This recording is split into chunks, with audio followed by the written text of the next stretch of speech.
Hello बच्चों, तो देखते हैं ये जेडब्ल्यू मेन का क्वेश्चन 2025 बाउंडेड एरिया निकालना है वाई मोड एक्स माइनस 5 और 4 रूट एक्स के बीच में है। ठीक है ना।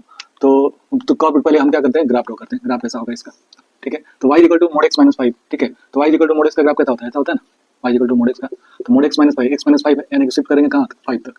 5 पे शिफ्ट कर देंगे इसको, इसी ग्राफ को 5 पे शिफ्ट करेंगे तो क्या हो जाएगा, यहाँ आ जाएगा। ठीक है, और this is origin, this is y axis कहाँ कट करेगा, 0 पे। 0 पे x की वैल्यू 0 डालोगे तो इसकी वैल्यू 5 आएगी, है ना। y की वैल्यू 5 आएगी और x की वैल्यू 0 डालते हैं, ठीक है ना। ये आएगा y इक्वल टू क्या है आपका 4 रूट x है, मतलब क्या है y इसका इक्वल टू 16x है। ठीक है ना, यानी कि पैराबोला होगा। पैराबोला कैसा आएगा, कुछ ऐसा आएगा। अब x ग्रेटर देन 0 है, ठीक है ना, और ये root x always positive quantity है ना, तो y ऑलवेज पॉजिटिव होगा, यानी कि ऊपर ग्राफ होगा। ठीक है ना, ऐसा ग्राफ होगा आपका, ये कट करेगा, कुछ ऐसा होगा ग्राफ। ठीक है, तो बाउंडेड एरिया मतलब ये वाला एरिया निकालना है हमें, ये वाला एरिया। ठीक है, तो ये वाला एरिया कैसे निकलेगा, आप देखो। ये एरिया निकालने के लिए यहाँ पे परपेंडिकुलर डाल दिया, यहाँ भी परपेंडिकुलर डाल दिया।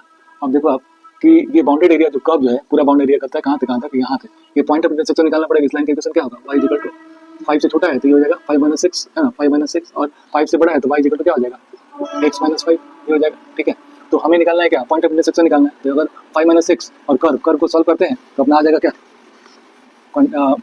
मतलब कि y इक्वल टू क्या है, 16x है, 16x है, और y की वैल्यू 5 - 6 होल स्क्वायर कैसा 16 है। इसको सॉल्व करते हैं तो x की वैल्यू 2 आती है 1 और 25। ठीक है, दिस इज 1, दिस इज 25।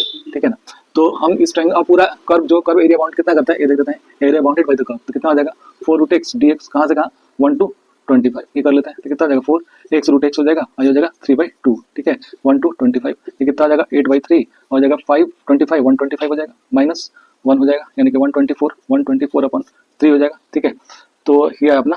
ठीक है, ये आया area bounded by the curve. अब हमें इस एरिया में क्या सब्ट्रैक्ट करना पड़ेगा, अगर ये वाला पार्ट सब्ट्रैक्ट कर दें और ये वाला पार्ट सब्ट्रैक्ट कर दें, ट्रायंगल का एरिया सब्ट्रैक्ट कर दें पूरे में से, तो ये बचेगा। ठीक है, तो ट्रायंगल का एरिया कितना होगा ये देख लेते हैं।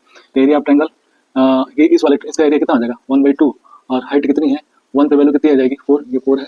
ठीक है, और ये लेंथ भी 4 है, तो 4 हो जाएगा 2 टू जाता है, यानी कि 8 हो जाएगा। ये इसका एरिया कितना हो जाएगा 25 पे वैल्यू कितनी हो जाएगी, 25 डाल दो तो यानी कि 20 वैल्यू आएगी। ठीक है ना, तो ये इसका एरिया कितना हो जाएगा हाफ 20 × 20, है ना, यानी 10 हो जाएगा, यानी 208 हो जाएगा यहाँ पे, है ना। और आपको ये देखो तो 208 इसमें सब्ट्रैक्ट करना पड़ेगा। 208 तो रिक्वायर्ड एरिया निकल जाएगा, रिक्वायर्ड एरिया ही हो जाएगा।